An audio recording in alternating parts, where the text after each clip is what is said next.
नमस्कार, capital TV देख रहे हैं आप। मैं हूं नवेंदु।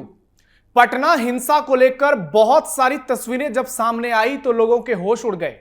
सड़क पर जिस तरीके से नंगा नाच किया गया आंदोलनकारियों के द्वारा, उसने सिर्फ और सिर्फ यही सवाल खड़ा किया है कि यह आंदोलन था या फिर आंदोलन के नाम पर सिर्फ अराजकता फैलाई जा रही थी। और इसी अराजकता की भेंट चढ़ गए बीजेपी के दो विधायक, विनय विहारी और रोहित पांडे। और उनमें से एक भागलपुर से बीजेपी विधायक रोहित पांडे जी हमारे साथ कैपिटल टीवी पर मौजूद हैं और हम उनसे पूरे मामले को लेकर सारी बातें करेंगे, सारे सवाल पूछेंगे। नीट पेपर लीक से लेकर उन पर जो निजी हमले किए गए उसको लेकर भी सवाल करेंगे। तो रोहित जी, सबसे पहले आपका कैपिटल टीवी पर बहुत बहुत स्वागत है। बहुत बहुत आभार, धन्यवाद। तो सबसे पहले जरा हमारे दर्शकों को बताइए कि कल क्या हुआ था। भीड़ ने आपको क्यों घेरा, आप पर क्यों हमले हुए और आप वहां क्या करने गए थे? कैसे आप इनके निशाने पर चढ़ गए? कल सदन की समाप्ति के बाद जो है हम सदन से निकले और हमारा नवरात्रा चल रहा था, गुप्त नवरात्रा चल रहा था और आज उसका समापन था। तो हम इनकम टैक्स गोलंबर पर फल वगैरह लिए और फल लेकर हाईकोर्ट की तरफ से यू टर्न लेने के लिए आगे बढ़े। इसी बीच में जो है वो सैकड़ों की संख्या में, हमको लगता है 250-300 लोग थे, वो चारों तरफ से वो पत्थर बरसाने लगे, ईटा चलाने लगे और लाठी से पूरा गाड़ी पर प्रहार करने लगे।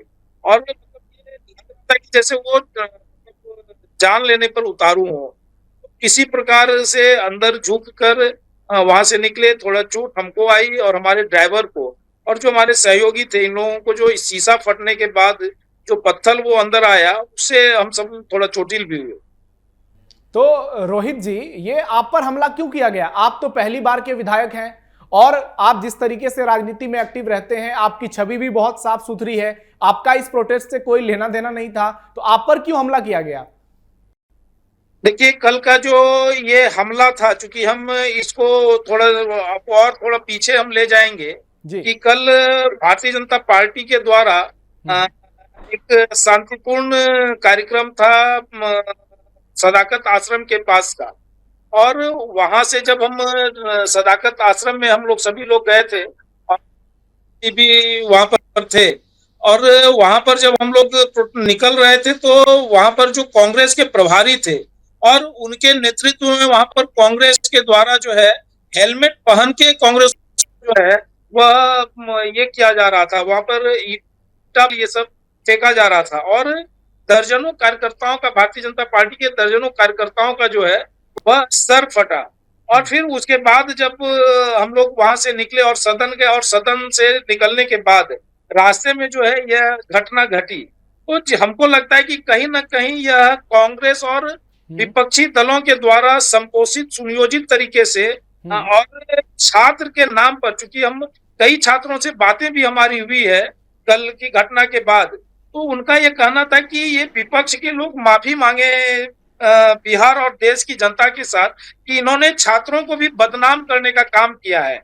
छात्र को अपने ज्ञान ने इतनी ताकत उनकी आवाज में दिया है कि वह लोकतांत्रिक तरीके से अपनी मांगों के लिए वो लड़ सकते हैं। उनके कलम में इतनी ताकत है कि वह लोकतांत्रिक तरीके से अपनी लड़ाई लड़ सकते हैं। उनकी ताकत जो है वह कलम चलाने के लिए है, न कि पत्थर से पत्थरबाजी करने के लिए है।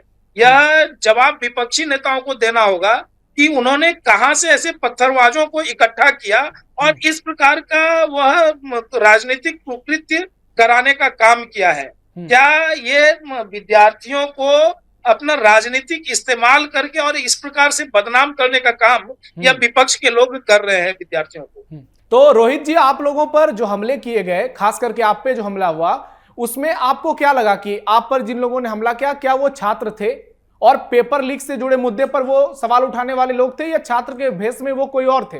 पूरी तरह से कहीं भी वो पढ़ने लिखने वाले छात्र नहीं लग रहे थे। और जिस प्रकार का कार्यवाही ये लोग कर रहे थे कल, और जिस प्रकार से हमला कर रहे थे, कोई भी छात्र जो है इस प्रकार की घटना को अंजाम दे ही नहीं सकता है।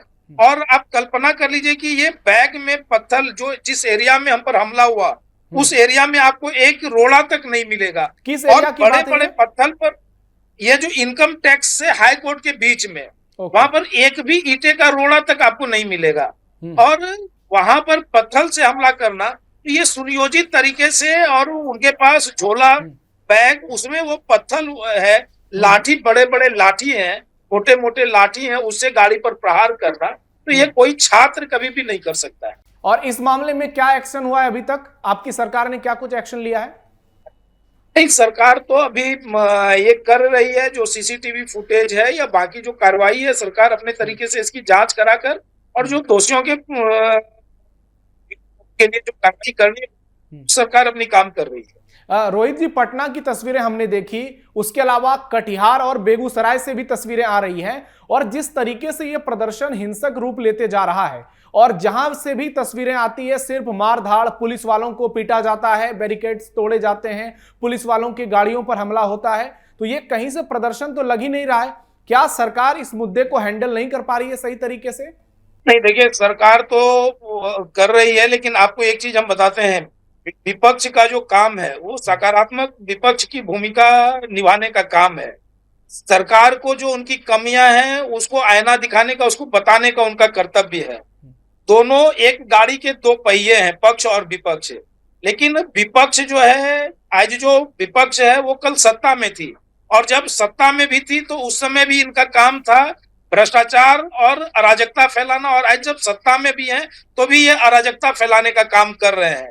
और आज देश के अंदर और पूरे प्रांतों में भी ये सुनियोजित तरीके से यह एक अराजकता फैलाने का काम जो है वो कर रहे हैं, और जगह जगह से जो ऐसे पत्थरबाज लोग हैं, जो असामाजिक लोग हैं, उनको इकट्ठा करके और उनके माध्यम से इसको एक आंदोलन का रूप दे रहे हैं।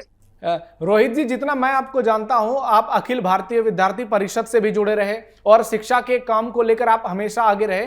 तो इस वक्त जो मांग की जा रही है, चाहे वो कॉकरोच जनता पार्टी की तरफ से की जा रही हो या फिर विपक्ष की तरफ से की जा रही हो, सरकार धर्मेंद्र प्रधान का इस्तीफा क्यों नहीं करा देती है? कहा जा रहा है कि अगर इस्तीफा हो जाएगा तो ये आंदोलन शांत हो जाएगा।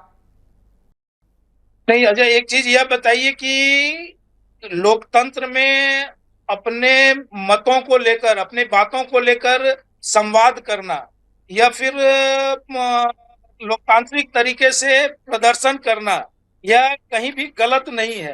लेकिन ये हो रहा है, और प्रधानमंत्री जी ने तो फास्ट ट्रैक का गठन कर दिया, और जिसमें उन्होंने बोला है कि भाई इस पर जो है उसके लिए डेडिकेटेड है। तो फिर यह एनडीए की सरकार और माननीय नरेंद्र मोदी जी के नेतृत्व में जो सरकार चल रही है, कोई भी गलत चीजों को ये किया नहीं जाएगा। जो भी इसमें दोषी होंगे उस पर कार्रवाई होगी।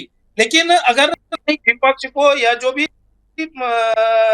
लोग हैं इस आंदोलन से जुड़े हुए, अगर सच में वो विद्यार्थी होते, तो जो घटना, जो अराजकता वो फैला रहे हैं, वह अराजकता फैलाने का काम नहीं करते, और वह लोकतांत्रिक तरीके से अपनी बातों को रखकर संवाद कायम करते और उसमें उसका समाधान निकालते। हम ये नहीं कर रहे कि उनका मुद्दा गलत है या सही है, ये क्या कर रहे हैं, जिन मुद्दों को लेकर वो राजनीति कर रहे हैं, वह राजनीति करने वाले लोग जिनको करना चाहिए वो नहीं कर रहे हैं। जो विद्यार्थी को जो यह मुद्दा उठाना चाहिए, जेन्युइन विद्यार्थी, इसमें एक भी जेन्युइन विद्यार्थी अभी तक आंदोलन में हमको नहीं दिखे हैं। तो इसमें वैसे ही लोग जो कि इस मुद्दे के आड़ में देश भर में अराजकता फैलाना चाह रहे हैं और अस्थिरता लाना चाह रहे हैं, ये इनका सुनियोजित षड्यंत्र है और विपक्ष के द्वारा यह संपोषित है। ठीक, लेकिन रोहित जी, ये भी सच है कि नीट पेपर लीक एक बहुत बड़ा मुद्दा है, और आज की खबर है कि 2024 के नीट पेपर लीक का जो मुख्य आरोपी था उसको जमानत मिल गई है। तो बार बार ये पेपर लीक क्यों हो रही है? सरकार इस पर कड़े फैसले क्यों नहीं ले पा रही है? आंदोलन इतना दिन चला, अब जाकर के सरकार जागी है। सोनम वांगचुक का 11 किलो वजन घट गया। हर तरफ से सरकार पर सवाल उठ रहे हैं कि अगर नरेंद्र मोदी की सरकार शुरू में जाग जाती तो आज ये नौबत नहीं आती। और आप लोगों पर आरोप लग रहे हैं कि आप लोगों ने आंदोलन को सीरियस नहीं लिया, और अब स्थिति जब आउट ऑफ कंट्रोल हो गई है तो सरकार यहां पर कुछ करने की हालत में नजर नहीं आ रही है। नहीं, देखिए, सरकार जो है अपने तरीके से जो इसकी जांच है या जो भी कार्रवाई है वो करने का काम कर रही है, लेकिन सीरियस हम किन चीजों को लेंगे या कैसे लोगों को लेंगे, ये प्राथमिकता हमको तय करनी होगी। क्या जो करने का काम कर रहे हैं, समाज में विद्वेष फैलाने का काम कर रहे हैं, पत्थरबाजी कर रहे हैं। क्या हमको इनको सीरियस लेने की आवश्यकता है, या इनके साथ संवाद करने की आवश्यकता है, या फिर जो विद्यार्थी इस विषय को लेकर बातचीत करने के लिए आ रहे हैं हमको उनसे बात करना चाहिए? तो ऐसे लोगों को जो अराजकता फैलाने का काम कर रहे हैं, ऐसे विध्वंसक कार्रवाई करने का काम कर रहे हैं, उसके आड़ में सरकार इससे न कभी वार्ता करेगी और न ऐसे लोगों को ये होगा। लेकिन हाँ, जो इस विषय को लेकर जो जेन्युइन छात्र हैं, वह जो संवाद करना चाहते हैं, सरकार हमेशा उनके साथ संवाद करने के लिए तैयार है। और जो उस पर जो भी कार्रवाई करनी हुई प्रधानमंत्री जी ने किया है, और भी जो आगे करने की आवश्यकता होगी वो करेगी। रोहित जी, आप बीजेपी के विधायक हैं, जनप्रतिनिधि हैं, क्या आप जनता को कैपिटल टीवी के जरिए आश्वस्त कर सकते हैं कि नीट पेपर लीक के मुद्दे पर सरकार देश की जनता को निराश नहीं करेगी? क्योंकि 20 से 22 छात्रों की जान चली गई है, उन्होंने सुसाइड कर लिया, और उसके बाद करोड़ों लोग ऐसे हैं जो परेशान हैं, क्योंकि एक बार पेपर लीक हुई, दोबारा पेपर जब हुआ तो बहुत परेशानी हुई, छात्रों को दोबारा एग्जाम में बैठना पड़ा। तो इन सब चीजों से लोग बहुत परेशान होते हैं देश के, और उनको लगता है कि उनकी मेहनत, परिवार की तपस्या, इतना ज्यादा खर्च, ये सब चीजें होने के बाद जब पेपर लीक हो जाती है तो फिर एक छात्र का जीवन बर्बाद हो जाता है, और फिर दोष सीधे सीधे सरकार के सिर पर मढ़ा जाता है, जो पूरी तरह से सही भी है। तो सरकार क्या आश्वस्त करेगी देश की जनता को कि आज के बाद एक भी पेपर लीक नहीं होगा देश में, और अगर पेपर लीक होता है तो इसके खिलाफ कुछ ऐसा फैसला लिया जाएगा जिसके बाद कोई भी बदमाश पेपर लीक करने की हिम्मत नहीं कर पाए? देखिए, निश्चित रूप से जो है हमको ये जो भारत की सरकार है, केंद्र की सरकार है, एक तो यह जो फास्ट कोर्ट ट्रैक का गठन हुआ है, इसके भी माध्यम से और आने वाले समय में इस प्रकार की कोई घटना नहीं घटेगी, और जो घटना घटित हुई है उसको दूध का दूध पानी का पानी ये सरकार करने का काम करेगी। ठीक है रोहित जी, एक इंपॉर्टेंट सवाल है कि बांकीपुर में उपचुनाव होने हैं, 30 तारीख को वोटिंग है, तो क्या यह मुद्दा बीजेपी के लिए वहां पर बैकफायर करेगी और प्रशांत किशोर मुकाबले में आपसे आगे बढ़ते हुए नजर आ रहे हैं? नहीं, प्रशांत किशोर तो कभी मुकाबले में थे ही नहीं, जो वो आज मुकाबले में आगे बढ़ते हुए दिखेंगे। दूसरी बार जो है बात है कि जो बांकीपुर की जो मतदाता और बिहार की जो मतदाता है वो बहुत ही प्रबुद्ध मतदाता है, और वह समझती है कि ये जो अराजकता फैलाने का काम हो रहा है, यह एक राजनीतिक षड्यंत्र के तहत हो रहा है। तो इस नाते इन सब चीजों की को बांकीपुर की जनता समझ रही है, और बांकीपुर की जनता जो है 30 तारीख को इसका जवाब जो है अपने बैलेट के माध्यम से देने का काम करेगी। अगर ये प्रोटेस्ट थमता नहीं है, ये रुकता नहीं है, तो क्या 30 तारीख को आपके खिलाफ वोटिंग नहीं होगी रोहित जी बांकीपुर में? नहीं, हमने तो बताया आपको कि कोई अराजक तत्वों के द्वारा जो प्रोटेस्ट हो रहा है, अगर यह विद्यार्थियों के द्वारा प्रोटेस्ट होता तो विद्यार्थियों के प्रोटेस्ट का तरीका यह कतिपय नहीं हो सकता है। तो इस नाते ये तो जो जेन्युइन विद्यार्थी है वो शर्मिंदा है, और उनको लग रहा है कि उनके आड़ में ये जो राजनीति हो रही है यह गलत हो रही है, ये छात्रों को बदनाम करने का काम किया जा रहा है। हम ये नहीं कह रहे हैं कि छात्र को प्रोटेस्ट नहीं करना चाहिए, लेकिन छात्र अगर प्रोटेस्ट में रहते तो वह जो लोकतांत्रिक तरीका है उनके प्रोटेस्ट का, वो जो ज्ञान के माध्यम से उनके वाणी में जो ताकत आई है, कलम में जो ताकत आई है, उसके माध्यम से वो प्रोटेस्ट करने का काम करते, न कि अपने हाथों में कलम की जगह पत्थर लेकर प्रोटेस्ट कर रहे हो। ठीक है रोहित जी, आखिरी सवाल है मेरा कि आप पटना में बैठे हैं, मैं दिल्ली में हूं, और दोनों जगह स्थिति जो है वो सही नहीं है। पटना में भी बवाल हो रहा है, पूरे बिहार में बवाल हो रहा है, और दिल्ली में जंतर मंतर पर आज एक बार फिर से प्रदर्शन देखने को मिला, जहां पर तिलचट्टों ने जबरदस्त तरीके से हंगामा बरपाया, और सबका एक ही कहना है, सबकी एक ही मांग है कि सबसे पहले हमें धर्मेंद्र प्रधान का इस्तीफा चाहिए।